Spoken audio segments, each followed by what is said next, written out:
오늘의 말씀은 잠언 12장 15절부터 28절까지 말씀입니다.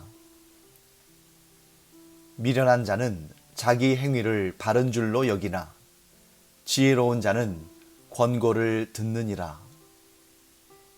미련한 자는 당장 분노를 나타내거니와 슬기로운 자는 수욕을 참느니라. 진리를 말하는 자는 의를 나타내어도 거짓 증인은 속이는 말을 하느니라.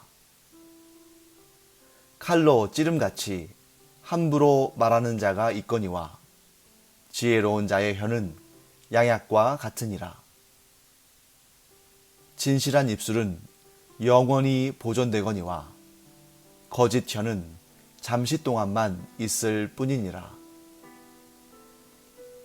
악을 꾀하는 자의 마음에는 속임이 있고 화평을 의논하는 자에게는 희락이 있느니라. 의인에게는 어떤 재앙도 임하지 아니하려니와 악인에게는 앙화가 가득하리라. 거짓 입술은 여호와께 미움을 받아도 진실하게 행하는 자는 그의 기뻐하심을 받느니라. 슬기로운 자는 지식을 감추어도 미련한 자의 마음은 미련한 것을 전파하느니라. 부지런한 자의 손은 사람을 다스리게 되어도 게으른 자는 불임을 받느니라. 근심이 사람의 마음에 있으면 그것으로 번뇌하게 되나 선한 말은 그것을 즐겁게 하느니라. 의인은 그 이웃의 인도자가 되나 악인의 소행은 자신을 미혹하느니라.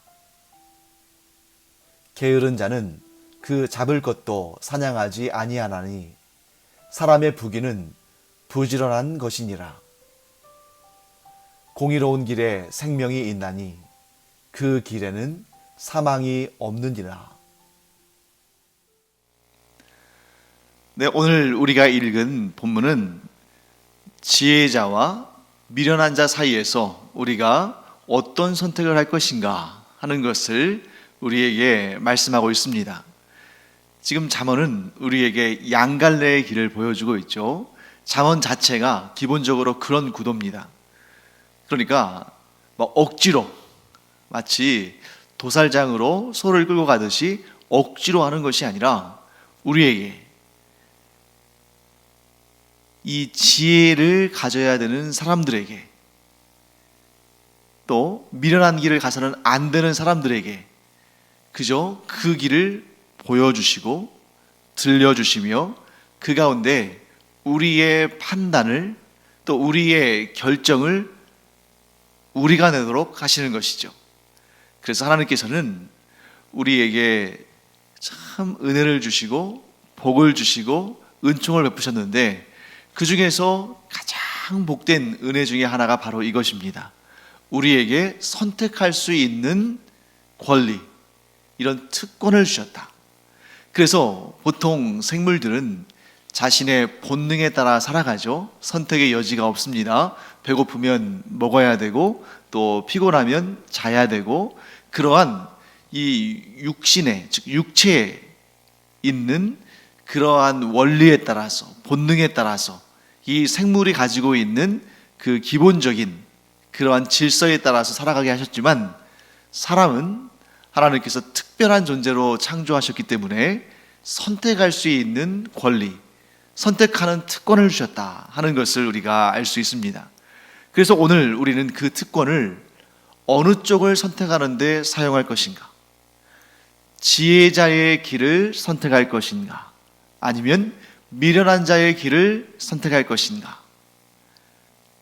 하나님께서는 이 잠언을 통해서 우리에게 들려주시고 알려주시며 또한 보여주십니다.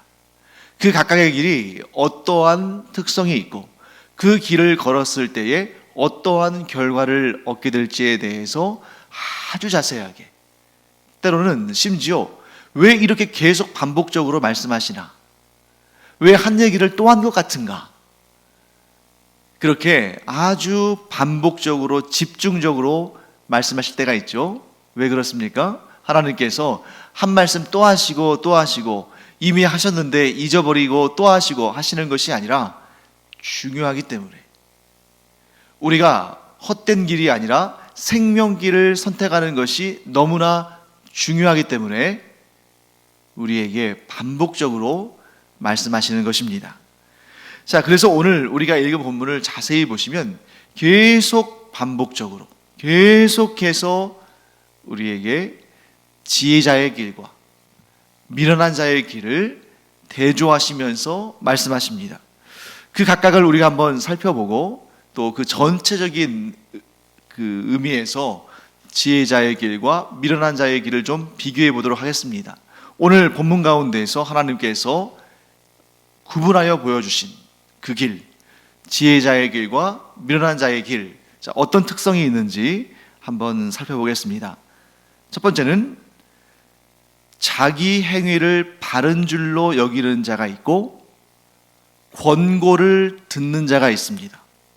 자, 어느 쪽이 지혜로운 자고 어느 쪽이 미련한 자겠습니까? 자, 우리가 지금까지 계속 잠언을 공부해 왔고 또 우리가 지금까지 하나님을 믿으면서 신앙생활을 했기 때문에 사실 이것을 구별하는 일은 그렇게 어려운 일이 아니죠. 자기 행위를 바른 줄로 여기는 자, 물론 정말 자기가 바른 행위를 해서 바른 생각을 해서 바른 말을 해서 바르게 여길 수도 있지만 이것은 그런 것이 아니라 뭘 의미합니까? 네, 자기만 옳다고 생각하는 것, 자기는 문제가 없다고 생각하는 것, 이런 걸 말하는 거죠. 그렇기 때문에 자기의 행위가 바른 줄로 여기는 자는 미련한 자를 말하는 것입니다. 반면에 권고를 듣는 자, 자, 권고를 듣는 자는 어떤 특징이 있습니까? 네, 독선적이지 않은 것이죠. 내가 틀릴 수도 있다. 그리고 나에게 권고를, 즉 충고를 하는 사람의 저 말이 맞을 수 있다. 그러니 내가 한번 잘 귀담아 들어보고 내 안에 잘못된 것들은 수정하고 내가 옳은 것이 있다면 저 사람과 내가 대화하면서 내 옳음을 드러낼 수도 있을 거 아닌가. 그러니 한번 들어보자 하는 그런 마음을 갖는 것이죠. 자, 그래서 그 다음에 16절 가서는 또 어떤 두 부류의 사람들이 대조가 되냐면 당장 분노를 나타내는 자와 수욕을 참는 자. 수욕이라면 모욕, 조롱 이런 거겠죠. 그래서 어떤 사람은 당장 곧바로 불붙듯이 분노를 내비치는 사람이 있는 반면에 어떤 사람은 오래 그 모욕을 참아낸다. 당연히 어느 쪽이 미련한 사람이겠습니까? 당장의 분노를 바라는 사람이 미련한 사람이고 오래도록 모욕을 참아내는 사람이 지혜로운 사람이다 하고 하나님께서 보여주시는 거죠. 왜냐하면 이런 대조의 본문에 있어서는 대조하고 비교하는 이러한 문학 기법에 있어서는 한쪽이 옳으면 다른 한쪽은 틀린 것이고 한쪽이 지혜로우면 나머지 한쪽은 미련한 것이기 때문에 이렇게 구별을 할 수 있어야 됩니다. 그 다음에 17절 가면은 진리를 말하는 자와 거짓으로 증언하는 자, 그리고 18절은 함부로 말하는 자와 지혜로운 말을 하는 자. 여기는 뭐 구분하기가 전혀 어렵지 않죠. 진리를 말하는 것이 당연히 지혜로운 것이고 거짓으로 증언하는 자는 당연히 미련한 것입니다. 또한 함부로 말하는 자는 당연히 미련한 것이고 왜 그렇습니까? 그와 지금 대조되는 말이 뭐예요? 지혜로운 말을 하는 자. 지혜로운 말을 하는 자는 당연히 그 속에 지혜라는 말이 들어있으니까 지혜로운 말을 하는 자가 지혜로운 자라면 당연히 그와 대조가 되고 있는 함부로 말하는 자는 미련한 자가 되는 것입니다. 그 다음에 19절에서는 진실한 입술과 거짓 혀, 그리고 20절에서는 악을 꾀하는 자와 화평을 의논하는 자. 즉 악을 꾀하는 자는 미련한 자고 화평을 의논하는 자, 즉 화평을 도모하는 자는 지혜로운 자다 하는 것이죠. 21절에 가서는 의로운 자와 악한 자가 대비되어 나옵니다. 그 다음에 22절에서는 거짓 입술과 진실하게 행하는 자, 그리고 23절에 가서는 지식을 감추는 자와 미련한 것을 전파하는 자. 자, 지식은 지금 잠언에서는 좋은 의미로 사용되잖아요. 그런데 여기에서는 지식을 감춘다. 좋은 것인데 왜 감추는가? 자, 이렇게 좀 약간 의아한 생각이 들 때는 그 쌍으로 이어지는, 대비되는, 대조되는 나머지 반쪽을 봐야겠죠. 지식을 감추는 자와 대비가 되는, 대조가 되는 존재는 어떤 사람입니까? 미련한 것을 전파하는 자. 자, 지식을 감추는 것과 미련한 것을 전파하는 것이 지금 서로 대조가 되고 있죠. 그래서 슬기로운 자는 지식을 감춘다. 이 얘기는 뭐냐면, 비록 내가 지식이 있고 비록 내가 가지고 있는 지식이 좋은 것이라 할지라도 항상 겸비하는 것입니다. 말을 먼저 내세우지 않고 아무리 좋은 것이라 할지라도 겸손하게, 겸비하여.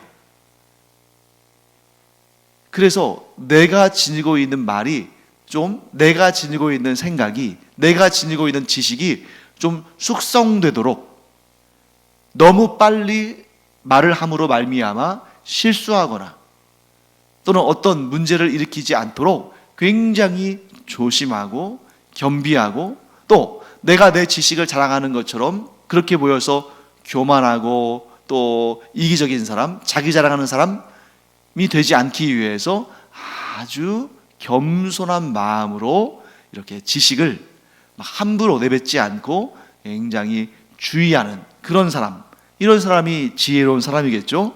반면에 미련한 자는 미련한 것을 전파합니다. 숙성되지도 않았고, 생각이 숙성되지도 않았고, 또 그 내용도 좋은 것도 아니고, 그런데 그것을 왜 자꾸 이렇게 내뱉으려고 합니까? 자기가 똑똑한 척 하려고, 사람들에게 똑똑하다고 인정받기 위해서. 그렇게 덜 숙성되고 때로는 악한 것을 자기의 사람들에게 받는 칭찬을 얻기 위해서 이렇게 내뱉는 것은 미련한 것이다 하는 것을 말씀하고 있습니다. 그 다음에 24절에 가서는 부지런한 자와 게으른 자를 대조하고 있죠. 그리고 25절에는 근심을 마음에 품은 자와 선한 말을 하는 자를 대비하고 있습니다. 26절에서는 이웃을 인도하는 자와 자신을 미혹하는 자. 자, 아까 우리가 지식을 숙성시키고 생각이나 말이 또 이렇게 함부로 나가지 않도록 굉장히 겸비하고 또 겸손한 사람, 이런 사람은 어떻게 합니까? 사람들이 이 사람을 신뢰하죠. 입도 무겁고 마음도 진중하고, 그러면서 그 입으로 진실을 말하고 정직하게 말하고 하나님의 가르침을 말하는 자를 사람들은 신뢰합니다. 이런 사람을 어떻게 하겠습니까? 사람들은 그의 말에 귀를 기울이고 이런 사람의 말은 이웃을 인도합니다. 즉 지혜로운 사람은 이웃을 인도하는 자가 되는 거죠. 반면에 미련한 자는 자기 자신을 미혹한다. 자, 자기 자신을 미혹한다는 것은 뭐겠습니까? 자기가 자기 말의 함정에 빠지는 것이죠. 충분히 성숙되지 않은 말, 좋지 않은 말, 악한 말을 하는 사람은 결국에는 자기의 꾀에 자기가 넘어가듯이 자기의 말에 자기가 넘어갑니다. 곧 이것을 성경은 뭐라고 말합니까? 자신을 미혹한다라고 말씀합니다. 27절에 가서는 또 반복되죠. 게으른 자와 부지런한 자. 28절에 가서는 공의로운 길을 가는 자와 사망길로 가는 자. 이렇게 대비가 돼요. 지금까지 제가 14구절, 이 14구절에 대비되고 대조되는 이러한 경우들을 설명드렸습니다. 즉 오늘 본문에서 잠언은 14번이나 반복해서 지혜로운 자와 미련한 자를 구별하고 있습니다. 그러면 이 14번이나 반복되는 이러한 지혜자와 미련한 자의 차이를 우리가 그냥 그렇구나 하고 지나갈 것이 아니라, 이 14번이나 반복된 이 지혜자와 미련한 자의 차이를 우리가 종합적으로 분석하면서 아주 분명하고 선명한 그런 차이를 구분해낼 수 있어야죠. 그래서 몇 가지를 제가 말씀드리겠습니다. 자, 미련한 자는 자기 자신이 기준이 되는 사람입니다. 그래서 자기 자신의 느낌, 기분, 생각, 또 기호, 좋아하는 것과 싫어하는 것, 이런 것들을 기준으로 삼아서 그것을 절대적인 것으로 여기고, 그래서 자기 자신의 기분이나 느낌이나 이런 것을 만족시키면 선이고 그렇지 않으면 악이다 라고 스스로 판단하고 그것이 옳은 줄로 여긴다는 것이죠. 그래서 자기 자신의 기준을 절대적인 것으로 여기기 때문에 다른 사람들의 말은 들으려고 하지도 않습니다. 자기만 옳고 다른 사람들은 틀리다고 생각하는 것이죠. 그 마지막은 뭐겠습니까? 하나님의 말씀도 듣지 않는 거죠. 곧 자기 자신의 기준이 하나님의 기준보다 더 옳다고 생각하는 것이고, 하나님의 말씀도 듣지 않고 내가 옳아, 내 판단이 옳아 라고 생각하는 것, 이런 사람은 미련한 사람이다 라고 성경은 말씀하시는 것입니다. 그래서 이렇게 미련한 자는 자기 뜻대로 되면 기뻐합니다. 즐거워하죠. 그런데 자기 뜻대로 되지 않으면 분노합니다. 왜 그럴까요? 자기 자신이 진리라고 생각하니까. 반면에 지혜로운 자는 다른 사람들의 말에 귀를 기울여 듣습니다. 왜냐하면 나만 옳다고 생각하지 않기 때문이죠. 이 일에 있어서, 이 판단에 있어서 나는 내가 옳다고, 이런 것이 옳다고 생각하는데 나는 내 스스로가 완벽할 수 없기 때문에 다른 사람들이 옳을 수도 있다. 그러니까 다른 사람들의 말도 한번 들어봐야겠다. 이런 생각을 갖는 자가 지혜로운 자라는 것이죠. 그래서 이런 생각을 갖는 자는 반드시 누구의 말씀에 귀를 기울입니까? 하나님의 말씀. 다른 사람들의 말도 귀히 여기고 다른 사람들의 말도 귀 기울여 듣는 사람인데 하나님의 말씀에 귀를 기울이지 않을 리가 없지 않습니까? 그래서 이런 사람들은, 이런 지혜로운 사람들은 겸손히 자기가 완벽하지 않다는 것을 인정하고, 또한 자기에게 문제가 있다면 그 문제를 시인하고 그것을 고치기 위해서 다른 사람들의 충고를 달게 듣습니다. 무엇보다 하나님의 말씀을 자신의 판단의 기준으로 삼고 그 하나님의 말씀에 맞지 않는 것은 제거하고 하나님의 말씀에 맞는 것은 살려내는 그러한 삶을 사는 거죠. 이런 사람이 지혜로운 사람이다 라고 우리는 알게 되는 것입니다. 그래서 지혜로운 자는 자기의 뜻대로 되면 감사합니다.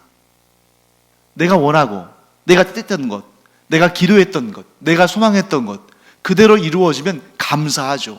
하나님, 저는 이것을 원했습니다만 그런데 그것이 하나님의 뜻이 아닐 수도 있기 때문에 제가 기도하면서도 저의 원대로 하지 마옵시고 아버지의 원대로 하옵소서 하고 기도했습니다. 사실 저는 이걸 너무너무 원했습니다. 너무너무 간절히 원해서 하나님께 이렇게 오랜 기간 기도를 드렸는데 그럼에도 제가 완벽한 사람이 아니기 때문에 제 뜻과 제 계획이 하나님의 뜻과 맞지 않을 수도 있기 때문에 제가 기도하면서도 하나님, 그런데 저는 이것을 간절히 원하지만 그러나 저는 완전할 수 없기 때문에 하나님의 뜻을 구합니다.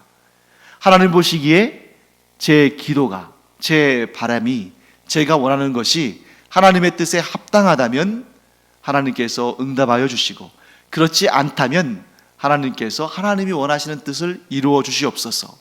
이렇게 구했는데 하나님께서 제가 구한 그대로 이루어 주시니 참으로 감사합니다. 또한 제가 하나님의 뜻에 합당한 생각을 품었다는 것도 참 감사한 일입니다. 이렇게 자신의 뜻대로 이루어질 때에 지혜로운 자는 하나님께 감사를 드립니다. 그런데 자신의 뜻대로 이루어지지 않을 때, 악인은, 미련한 자는 어떻게 했습니까? 분노했죠. 아니, 내가 옳은데 내 뜻대로 이루어지는 것이 가장 좋게 되는 일인데 왜 이 일이 안 이루어지는가 하고 분노했습니다. 하지만 지혜로운 자는 당연히 다르겠죠. 지혜로운 자는 자신의 뜻대로 이루어지지 않을 때 도리어 더욱 감사해야 합니다. 자신의 뜻대로 이루어졌을 때 감사하지만 자신의 뜻대로 이루어지지 않았을 때 도리어 더욱 감사한다. 세상 사람들이 볼 때, 하나님을 믿지 않는 사람들이 들을 때는 정말 이상한 일이죠. 하지만 우리, 곧 하나님을 전적으로 신뢰하고 믿는 우리는 당연히 그래야 됩니다. 그때 어떤 생각을 갖습니까? 하나님께서 내 뜻대로 이루어주시지 않을 때에는 반드시 하나님께서 뜻하신 바가 있을 텐데, 만일 내가 구한 것이 그대로 이루어졌다면 이 일은 나에게 도리어 복이 되는 것이 아니라 화가 될 수 있기 때문에 하나님께서 막으신 것이야. 물론 세상 사람들이 볼 때는 그런 우리의 고백과 우리의 모습이 여우와 신포도와 같은, 그 이솝 우화에 나오는 여우와 신포도, 그러니까 자기가 따먹을 수 없는 그런 포도를 바라보면서 저 포도는 분명히 맛도 없고 시고, 그래서 먹으면 정말 오히려 고통스럽고 입맛만 버리는 그런 포도일 거야, 못 먹는 게 차라리 나아, 이렇게 정당하고 합리화했던 그러한 여우와 같은 모습이라고, 여우와 같은 생각이라고 우리를 비아냥거릴 수도 있습니다. 하지만 사랑하는 성도 여러분, 만일 정말 우리가 하나님께서는 나를 사랑하시기 때문에, 내가 나를 아는 것보다 나를 더 잘 아시기 때문에, 심지어 지금 내가 잘 이해가 되지 않는다 할지라도 하나님께서는 이 일을 무산시키시고 하나님께서 보시기에 가장 좋은 길로, 가장 복된 길로 나를 인도하신다, 이 믿음이 진실로 우리 안에 있다면 그것은 여우의 신포도가 아니라 진정으로 하나님께서 가장 좋은 것을 주시기 위해서 우리의 선택을, 우리의 원하는 것을 막으셨다라고 우리는 분명히 고백하는 것입니다. 사랑하는 성도 여러분, 나의 뜻대로 되지 않을 때 기분 좋을 사람은 없습니다. 내가 기도한 대로 이루어지지 않을 때, 내가 기도한 그대로 하나님께서 응답하지 않으실 때 좋아할 사람이 어디 있겠어요? 그러나 우리는 분명한 믿음을 갖기를 원합니다. 나는 비록 내 인생이지만 내 인생에 1분 1초도 내다보지 못한다. 그런 상황 가운데서 내가 내 그 짧은 소견으로, 틀릴 수도 있는 그 기준으로 무엇인가를 결정한다는 것은 얼마나 위험한 일인가.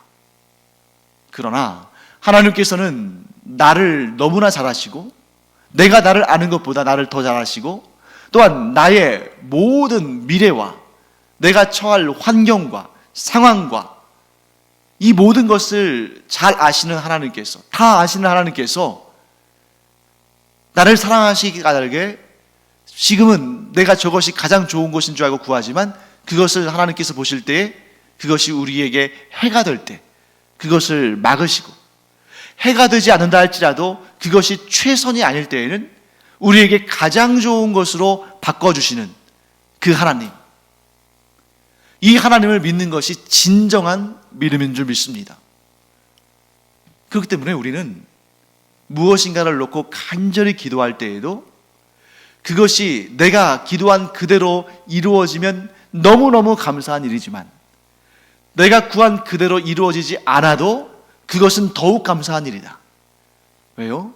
내가 감히 예측하지 못한, 내가 감히 예상하지 못한 그 위험으로부터 우리를 보호하시고, 나는 이스마엘을 나의 상속자로 생각했지만 하나님께서는 내 몸에서 난 나를 가장 복되게 할 이삭을 나의 상속자로 주셨다 하는 그런 아브라함의 고백과 같이, 우리도 나는 이것이 나를 가장 복되게 할 것이라고 생각했지만 하나님께서는 그것이 아니라 다른 것을 나에게 주셨는데, 내가 이제 보니 내가 구했던 것을 얻었으면 어땠을 뻔했는가, 하나님께서 내게 주신 것이야말로 가장 좋은 것이로구나 하는 그런 믿음의 고백을 분명히 하게 될 줄 믿습니다. 그래서 미련한 자는 자기의 뜻대로 되지 않으면 분노하고 심지어 하나님을 향해서 항변하지만, 지혜로운 자는 자기의 뜻이 아니라 하나님의 뜻을 기준으로 삼고 하나님께서 주신 것을 가장 좋은 것으로 믿기 때문에 그 지혜로운 자에게는 하나님께서 항상 가장 좋은 것을 주시기를 기뻐하신다 하는 것을 우리가 꼭 기억하기를 바랍니다. 그래서 우리가 이 잠언을 공부할 때 계속 반복해서 지금 살펴보고 있습니다만, 하나님께서는 우리에게 두 갈래 길이 있다는 것을 계속해서 보여주시고, 그 두 갈래 길이 어떻게 다른지도 알려주시며, 그 두 갈래 길에서 어떤 길을 선택해야 그 길이 지혜로운 길이고 생명의 길이고 구원의 길인지를 정확하게 보여주십니다. 그럼에도 불구하고 어떤 이는 미련한 자의 길을 선택합니다. 하지만 저는 이 시간 간절히 이렇게 축복하며 기도하기를 원합니다. 여러분과 저는 또한 우리의 후손 대대로 하나님께서 보여주시는 그 선명한 지혜의 길, 생명의 길, 구원의 길, 복의 길, 상의 길을 선택하는 우리 모두가 되기를 간절히 축원합니다. 하나님께서 선명하게 분명하게 보여주시는데 악한 길, 미련한 길, 심판의 길, 사망의 길 선택하는 자가 있지 않기를 간절히 축원합니다. 사랑하는 성도 여러분, 하나님께서는 이러한 지혜로운 길을 선택하는 자를 의인이라고 말씀하십니다.